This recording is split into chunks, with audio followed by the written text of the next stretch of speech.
Poucas histórias na Bíblia são tão perturbadoras e cheias de mistério quanto a de Ló e suas filhas.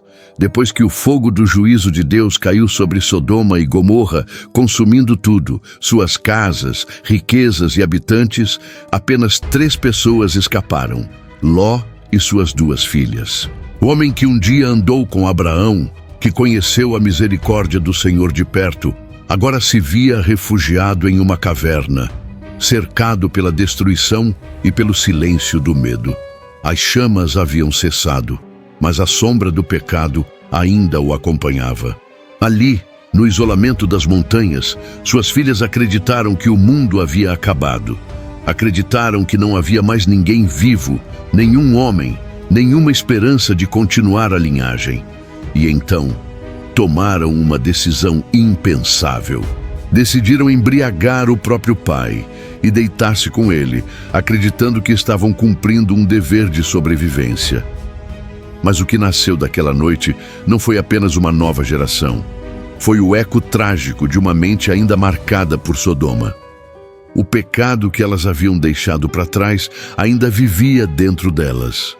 E daquele ato nasceriam 2 povos, Moabe e Amon, que por séculos se levantariam contra Israel, tornando-se o símbolo vivo das consequências de uma escolha fora da vontade de Deus. A história de Ló e suas filhas é mais do que um episódio de vergonha.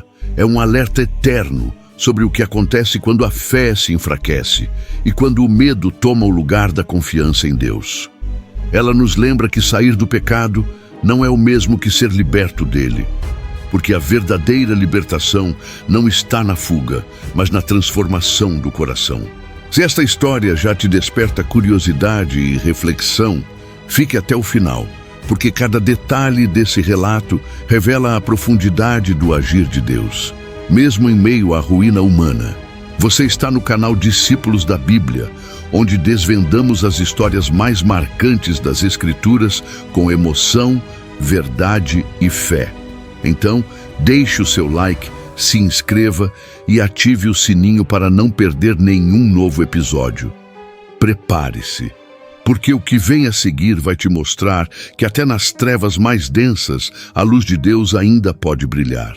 Antes de chegarem àquela caverna, Ló e suas filhas viveram momentos de puro terror e desespero.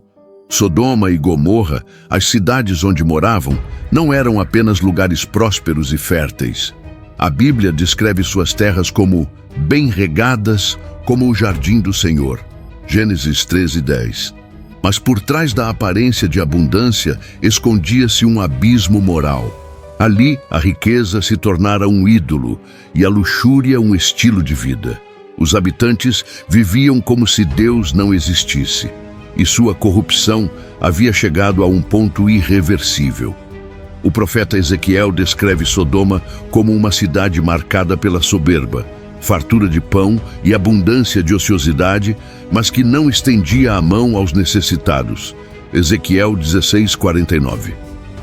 Uma sociedade tão cheia de si mesma que já não havia espaço para arrependimento. Foi nesse ambiente que Ló escolheu viver. Quando se separou de Abraão, ele olhou para as planícies do Jordão e viu terras férteis, oportunidades, conforto, mas não percebeu o perigo espiritual que o esperava.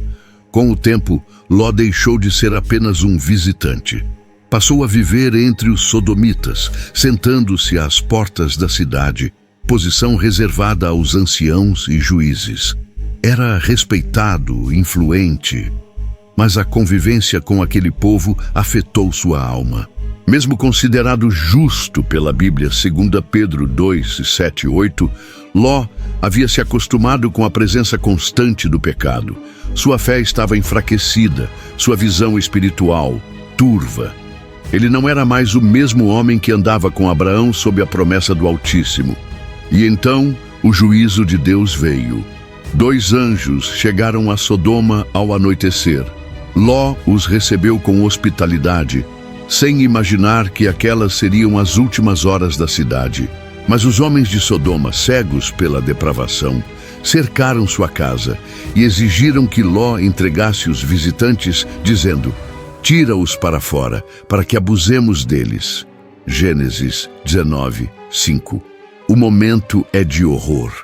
O homem que um dia caminhou com o justo Abraão, agora se vê negociando com o pecado, oferecendo até suas próprias filhas para proteger os hóspedes.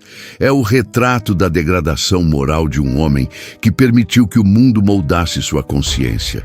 Os anjos, vendo a violência prestes a explodir, intervieram. Feriram os agressores com cegueira e com voz firme disseram a Ló: levanta-te, toma tua mulher e tuas filhas que estão aqui, para que não pereças na destruição da cidade. Gênesis 19, 15. Mas Ló hesitou. Mesmo diante do juízo iminente, ainda havia apego, dúvidas, medo de perder o que construíra. Então, os anjos o agarraram pela mão e o tiraram à força. Um ato de pura misericórdia divina. Enquanto o sol nascia, o fogo do céu começou a cair. Enxofre e chamas desceram sobre as cidades e tudo foi consumido. Os campos, as casas, os animais e cada vida humana. O que antes era um vale fértil se tornou um deserto fumegante. Mas, no meio da fuga, outro coração se revelou. A mulher de Ló, incapaz de deixar para trás o passado, olhou para trás e no mesmo instante foi transformada em uma estátua de sal. Gênesis 19, 26. Ela se tornou um símbolo eterno de todos aqueles que não conseguem abandonar o que Deus já condenou. Agora restavam apenas Ló e suas duas filhas, 3 sobreviventes, perdidos entre ruínas, com as lembranças de um lar que Deus havia destruído. Eles haviam escapado da destruição, mas não da consequência espiritual, pois o que Sodoma havia semeado dentro deles ainda estava vivo. Após fugirem do fogo que caiu sobre Sodoma e Gomorra, Ló e suas filhas encontraram abrigo em um pequeno vilarejo chamado Zoar. Mas mesmo ali, o medo não os deixava. O som distante da destruição ainda ecoava em suas mentes, e a lembrança da ira divina os fazia acreditar que o juízo ainda não havia terminado. Tomado pelo pavor, Ló deixou Zoar e subiu às montanhas, buscando isolamento. Ali, entre as rochas frias e o silêncio do deserto, ele e suas filhas se refugiaram em uma caverna. Um esconderijo que parecia oferecer segurança, mas que logo se tornaria o cenário de uma das histórias mais sombrias da humanidade. As filhas de Ló estavam presas entre o medo e a desesperança. Elas haviam perdido tudo: o lar, a mãe, os amigos e até mesmo o contato com o mundo exterior. Para elas, o fim de Sodoma significava o fim da humanidade. O desespero começou a sussurrar mentiras em seus corações. Não restou homem algum sobre a terra para se deitar conosco, segundo o costume de toda a terra. Gênesis 19, 31. Essas palavras revelam a mente confusa de 2 jovens criadas em uma cidade onde o pecado era comum e a pureza desprezada. Sodoma havia sido destruída, mas Sodoma ainda vivia dentro delas. A mais velha, tomada por um raciocínio distorcido, propôs um plano. Vem, façamos nosso pai beber vinho e deitemo-nos com ele para que conservemos semente de nosso pai. Gênesis 19, 32.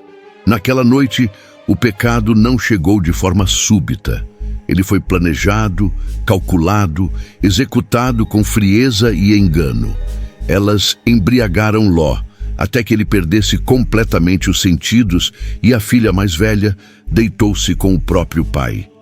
O texto sagrado diz que Ló não percebeu quando ela se deitou, nem quando se levantou. Gênesis 19, 33. Na noite seguinte, repetiram o mesmo plano. A mais nova fez o mesmo, e novamente Ló não teve consciência do que estava acontecendo.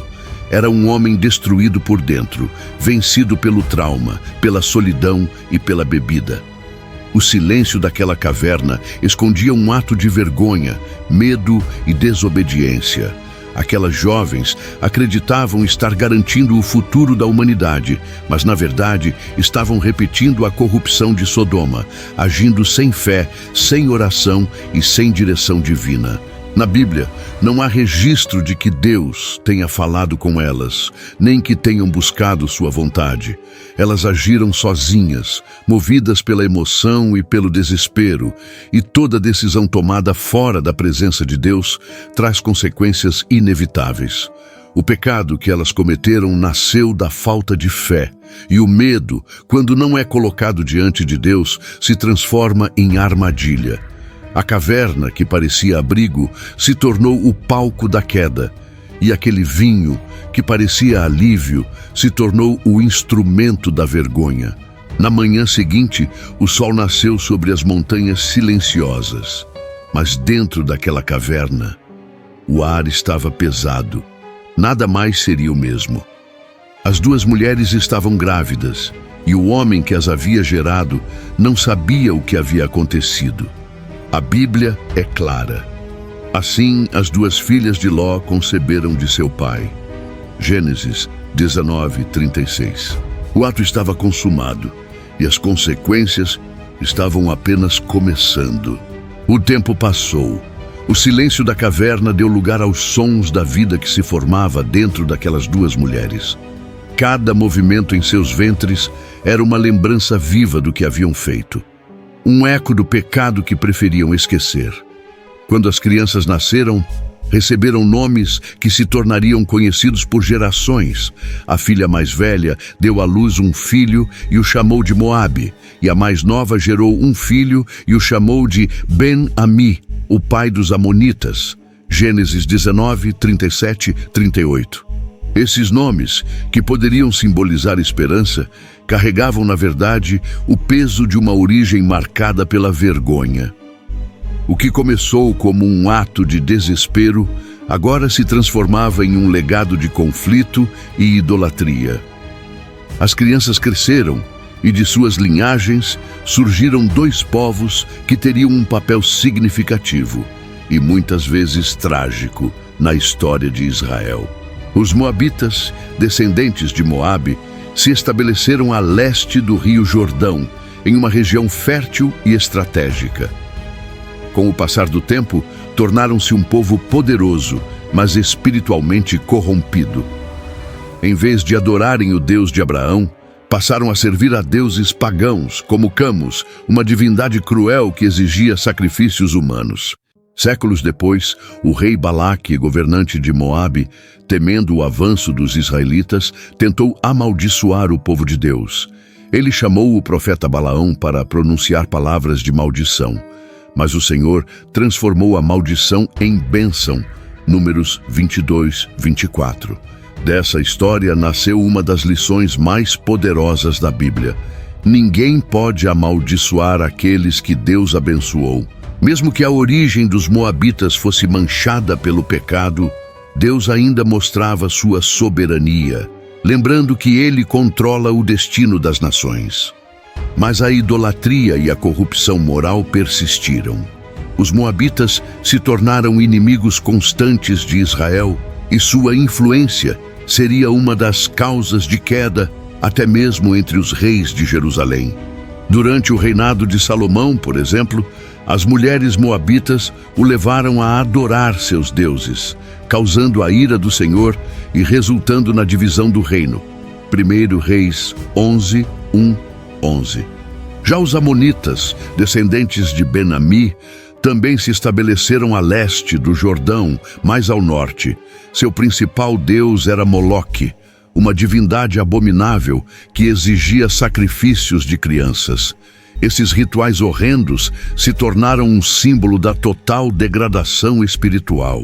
Durante o período dos juízes e dos reis de Israel, os amonitas guerrearam repetidamente contra o povo de Deus.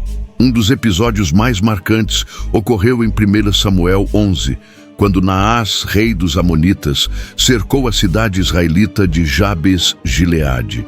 Seu pacto era cruel: arrancar o olho direito de cada homem como sinal de submissão. Mas Deus levantou Saul cheio do Espírito do Senhor e com uma força sobrenatural, derrotou os amonitas, libertando o povo de Israel. Mais uma vez, o Senhor mostrou que, mesmo quando o pecado gera inimigos, a justiça divina permanece invencível. Apesar de toda essa herança de conflito, o amor e a misericórdia de Deus ainda encontraram espaço nessa linhagem. Dos Moabitas veio uma mulher chamada Rute, uma estrangeira que abandonou seus deuses e escolheu seguir o Deus de Israel. Rute se tornou a bisavó do rei Davi e, séculos depois, faria parte da genealogia de Jesus Cristo. Mateus 1, 5, 6. Isso nos mostra algo extraordinário. Mesmo quando o pecado humano deixa marcas profundas, Deus ainda é capaz de redimir histórias quebradas. Ele transforma o que foi maldição em bênção e o que nasceu em pecado, Ele pode usar para manifestar sua graça. O pecado das filhas de Ló produziu povos que por muito tempo se levantaram contra o plano de Deus. Mas mesmo assim, o Senhor mostrou que a sua justiça e misericórdia caminham lado a lado. Nada foge ao seu controle. Nem mesmo os erros mais graves podem impedir o cumprimento da promessa divina. A reviravolta dessa história revela o caráter de um Deus que, mesmo punindo o pecado, ainda oferece caminhos de restauração. O homem destrói, mas Deus reconstrói. O pecado separa, mas a graça reúne. A história de Ló e suas filhas é, ao mesmo tempo, um espelho e um aviso. Ela revela o quão facilmente o ser humano pode ser influenciado pelo ambiente em que vive e o quanto é perigoso tentar se aproximar de Deus, mantendo o coração preso a Sodoma. Ló foi chamado de homem justo e realmente foi poupado por causa da aliança entre Deus e Abraão. Mas sua justiça não foi suficiente para preservar a santidade dentro de sua casa. Ele saiu de Sodoma, mas Sodoma não saiu dele, nem de suas filhas. Aquelas mulheres cresceram em meio à corrupção moral, onde o pecado era banalizado e a vergonha esquecida. Mesmo vendo a destruição divina cair sobre a cidade, elas ainda não haviam entendido que não se vence o pecado repetindo os caminhos do pecado. O medo as cegou. E quando o medo guia nossas decisões, a fé se cala. Elas tentaram resolver com as próprias mãos o que só Deus poderia restaurar. E o resultado foi um legado de dor, idolatria e guerra. Mas em meio a tudo isso, a graça de Deus ainda brilhou. Porque Deus é especialista em transformar tragédias em testemunhos e em escrever linhas de redenção sobre páginas de vergonha. E é por isso que a Escritura não esconde esta página. Ela a deixa diante de nós como espelho e aviso. Fugir do lugar não é o mesmo que ser liberto por dentro. Quando o medo assume o comando, a consciência se embriaga e o secreto vira herança. Assim se fecha o episódio. Do fundo de uma caverna nascem Moabe e Amon, e ao longo dos séculos, seus nomes lembram que escolhas privadas podem incendiar histórias públicas. Mas a mesma narrativa que registra a queda também sussurra esperança. Deus julga o que corrompe e ainda assim reconstrói o que se rende a ele. Termina o relato, permanece a advertência e fica a pergunta que atravessa gerações. Quem governa o nosso coração? O medo que repete Sodoma ou o Deus que transforma o deserto em caminho? Somos o canal Discípulos da Bíblia. Quer conhecer mais histórias bíblicas? Inscreva-se no canal, curta e comente. Até o próximo vídeo.